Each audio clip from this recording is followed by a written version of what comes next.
मुस्तैद रहे। और हम भी ये चाहते हैं कि किसी व्यक्ति को भूख से ना मरना पड़े। तो संगरूर के ताज़ा अपडेट ये है कि वहां पर प्रशासन की तरफ से खाना पीना तमाम जो सुविधाएं जो जरूरी हैं वो मिल पा रही हैं, लेकिन उसके अलावा भी लोगों को दिक्कत है। तो हेल्पलाइन नंबर जारी किए गए हैं, उसके ऊपर आप कॉल कर सकते हैं।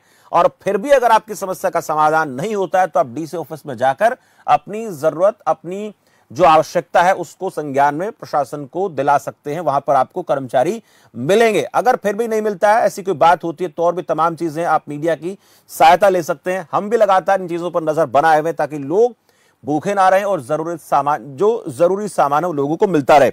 अब हम मेरठ चलेंगे। धर्मेंद्र हमारे संवाददाता हैं, मेरठ से मैं ताजा जानकारी धर्मेंद्र देंगे। संतोष जैमन में हमारे साथ जुड़े हुए जयपुर से, लेकिन आपके पास संतोष आऊंगा, लेकिन पहले मेरठ का थोड़ा सा अपडेट ले लेते हैं। मेरठ में इस वक्त कैसे हालात है धर्मेंद्र?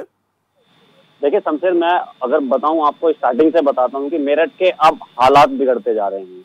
क्योंकि सबसे बड़ी बात मेरठ के हालात बिगड़ने की यह है क्योंकि कल मेरठ के महानगर अध्यक्ष के पीए जो थे उनको कोरोना पॉजिटिव पाया गया है। क्योंकि वो लगातार महानगर अध्यक्ष जी के साथ थे और महानगर अध्यक्ष जी लगातार एडीजी के साथ, लगातार पुलिस प्रशासन के साथ भी लगे रहे। और जो यहाँ के नेता हैं, विधायक हैं, यहाँ के सांसद हैं, उनके साथ भी लगातार बने रहे। और सबसे बड़ी बात ये रही कि सरकार के जो नुमाइंदे हैं, ये सरकार की तरफ से गरीबों के लिए रसोई जो का आयोजन उन्होंने कर रखा था, लगातार रोज गरीबों के लिए खाना बांटा जा रहा था।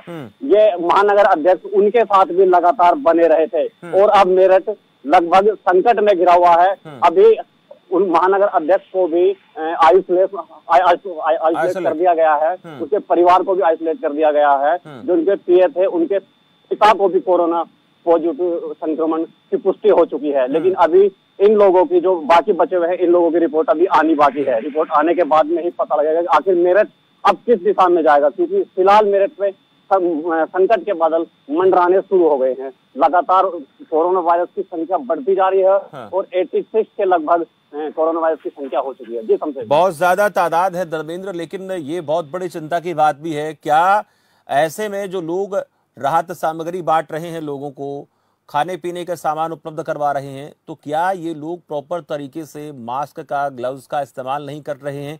क्योंकि ऐसे आप केवल राशन नहीं बांट रहे हैं, आप लोगों को मदद नहीं पहुंचा रहे हैं, इसके साथ साथ आप लोगों को कोरोना भी बांट रहे हैं।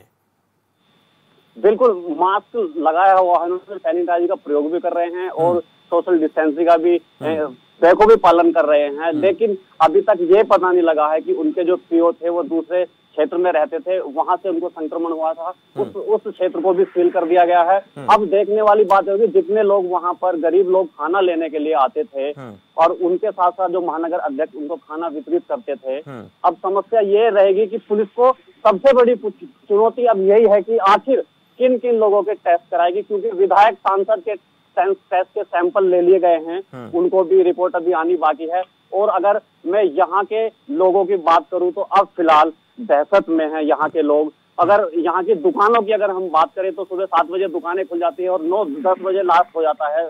2-3 घंटे के उपरांत दुकान यहाँ पर जरूरतमंद चीजों की दुकान वो खुल जाती है लेकर। और यहाँ के जो प्रशासन है, सुरक्षा व्यवस्था के इंतजामात के बाद भी इतनी सारी दिक्कतें आ रही हैं।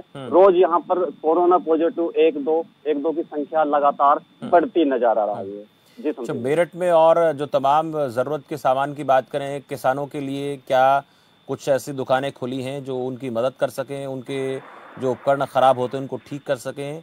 और जो कूलर, एसी, पंखों की बात हो रही थी, केंद्र सरकार ने कहा था, वो क्या चीज़ें खुली हैं या एहतियात के तौर पर उन्हें बंद रखने के आदेश दिए गए हैं? साथ ही फूड प्रोसेसिंग में जो चीज़ें, जो लोग लगे हुए हैं, जो केंद्र जो इस काम में लगे हुए हैं, उनको लेकर क्या स्थिति है?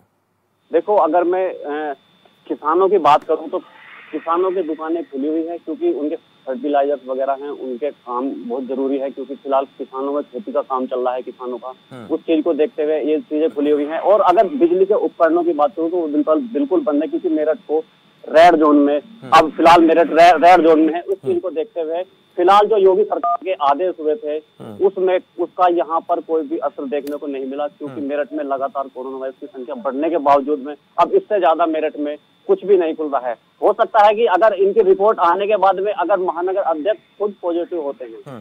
एक छोटा सा सवाल मेरा आपसे और धर्मेंद्र, कुछ ऐसा जो सरकार के संज्ञान में आप लाना चाहते हो, कुछ ऐसी बहुत ज्यादा जरूरत नजर आती हो इस वक्त प्रशासन का उस तरफ ध्यान ना हो। अक्सर देखते हैं कि कुछ चीजें प्रशासन की नजरों से छूट जाती हैं जिन पर ध्यान देना चाहिए। आपको क्या लगता है, ऐसा कुछ है मेरठ में या सही इंतजाम है? बिल्कुल, मैं आपको कल की ही बात बताता हूँ। एक राशन दुकान का हमने दौरा किया था, वहां पर कुछ गरीब लोग जिनके राशन कार्ड बन गए हैं और उनका नाम भी अपडेट हो रहा है, लेकिन उनको राशन वितरित नहीं हो रहा है, क्योंकि उनका कहना, राशन डीलर का यही कहना है कि अभी तक जो हमें आदेश आए हैं जिनके पुराने राशन कार्ड हैं उनको दिया जाएगा, अगर बचता है तो बाद में उनको दिया जाता है। क्योंकि लोग इतने मायूस हैं, इतनी दिक्कतें लोगों को आ रही हैं। गरीब लोगों के जो राशन कार्ड नहीं बने थे, अब मुश्किलों से आकर उनके राशन कार्ड बने हैं, लेकिन इस महीने उनको कोई भी राशन नहीं मिला। कह रहे हैं कि अगले महीने से इनका राशन शुरू होगा। लेकिन कहीं ना कहीं सोचने वाली बात है, अगर राशन कार्ड बन गए तो प्रशासन इनकी तरफ ध्यान क्यों नहीं दे रहा है कि गरीब लोग जो जिनके बिल्कुल इस तरफ ध्यान देने की जरूरत है। ये आपने बात बताई धर्मेंद्र, हम भी ये चाहते हैं कि अगर आपने किसी का राशन कार्ड बना दिया है, राशन कार्ड इसलिए बनाया जाता है कि उन लोगों को राशन मिले, लेकिन जो कोटेदार हैं जिनके पास राशन आता है वो ये कहकर अपना पल्ला झाड़ लेते हैं कि पहले उनको मिलेगा जिनके पहले के हैं, जिनको बाद में राशन कार्ड जिनका बना उनको बाद में मिलेगा। ये जो है कहीं ना कहीं जो कोटेदार हैं उनकी लापरवाही है, अपने काम के प्रति गैर जिम्मेदाराना रवैया, जिसके ऊपर मेरठ प्रशासन को ध्यान देना चाहिए। बहुत बहुत शुक्रिया धर्मेंद्र। तमाम